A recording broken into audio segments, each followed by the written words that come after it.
Hi, welcome to The Inner Self. My name's Chris, and this video we're going to talk about mental health in a completely different way that actually blows our preconceived ideas about what it is out of the water. I hope you like it. Hi, welcome. Today we're going to talk about mental health. I'm going to start off with a question. If you actually asked me, Chris, what are you doing today? And I said, I'm working on my mental health. I think many of us would say, why, what's wrong with you? And that's the problem that we have regarding mental health. And in fact, if you look on the internet about mental health or mind health, it kind of directs you to therapy, psychologists, counsellors, AA, and drug addiction, and all these kind of things. It's a very reverse image about mental health.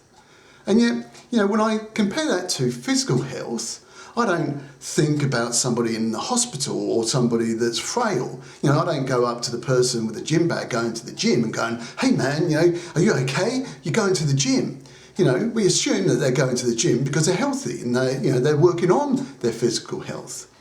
And so it's kind of like by getting a better understanding, getting a better framework about what mental health is, allows us to work on it in a way that isn't just about repairing our mental health when we're mentally ill, it's actually improving it. And so, again, comparing that to physical health, if I ask you, what is physical health? Many of us might have images of, nice food, a good diet, or exercise, or, rest. And if you think about it, they are the three parts, in general terms, that make up good physical health. Good nutrition for our immune system, good exercise for our cardiovascular system and our skeletal system, good for our bones, and rest, good for the restoration of our brain, to give us, a balance in our hormones and making sure that we're balanced in our chemistry. Now, why then do we want to have good physical health? Well, we want a certain amount of resilience against disease, against illness. If I'm walking around stiff or got a bad back all the time, it's painful, reduces the quality of my life. If I'm ill, I might have to change my diet. If I've got high cholesterol or if I've got, a problem, with, high blood pressure, I want to change my diet. So we've got a very good understanding about what to do to improve our body's resilience, our physical health, to combat disease and illness. But do we have the same understanding about mental health? Now, one definition I came across regarding mental health was our ability to cope and deal with challenging times in our life in a way that we feel that we're in control and that we can drive and direct our life in the way that we want. Now, that's great if you're familiar with the situation and you know what to do. A bit like a pilot, flying through some storm clouds. That person has the experience and training, we hope, to navigate around those storm clouds. Now, the problem is that if we're faced with an unfamiliar situation, we become fearful. We have doubt about dealing with those uncertain situations, especially if our industry is collapsing or we're getting bullied or the job that we're in is no longer there. So we need a better framework in understanding about what mental health is in a way that we can actually improve it, so we can actually increase our mind's resilience to the tough times that we're facing. So it kind of got me thinking, well, we need a better definition, because all what we've just spoken about around fear, uncertainty and doubt, that's thoughts. Now, you might say, well, Chris, does positive thinking really help my situation? Well, I can tell you, negative thinking will actually worsen the situation. What we want to be doing is maintaining a level of mind resilience in a way that our best self shows up to the situations that we're facing. And so, again, it got me thinking, well, if mental health, mind health, is really just thoughts, then really our mental health could be thought of as one massive thought factory that's creating all the different types of thoughts, all the different types of, internal dialogue that we start feeding our mind that then generates feelings to generate meaning, to generate emotion. And once we get to an emotional point of view, we lose control over our behaviour. It's a bit like someone cutting us off at the car. We kind of slam our fist on the horn, or somebody cuts us off at the supermarket.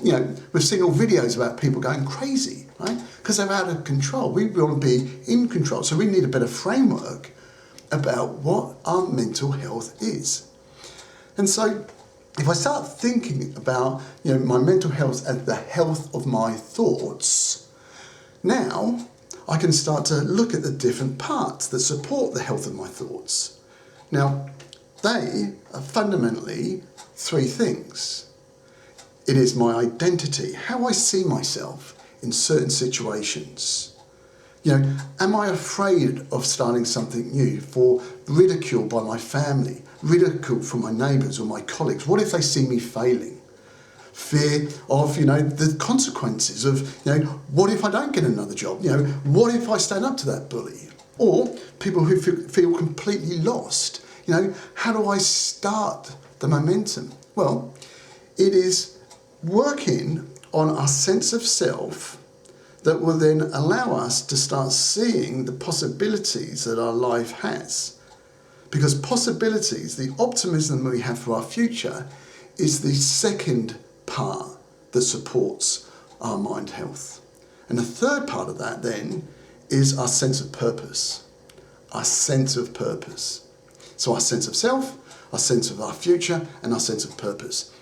And by increasing our ability to work in unfamiliar situations, to overcome certain fears that we have, actually increases our resilience, and it increases how we actually see ourselves. If I overcome one fear, if I overcome having a cold shower in the morning, and when I say cold, I mean, the coldest it will be, and I put my head under, I use breathing techniques, but I overcome that fear, what happens then is my sense of capabilities improve.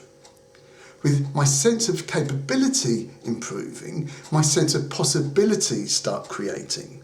Because I've overcome a block, a limitation in my mind's eye that then expands myself.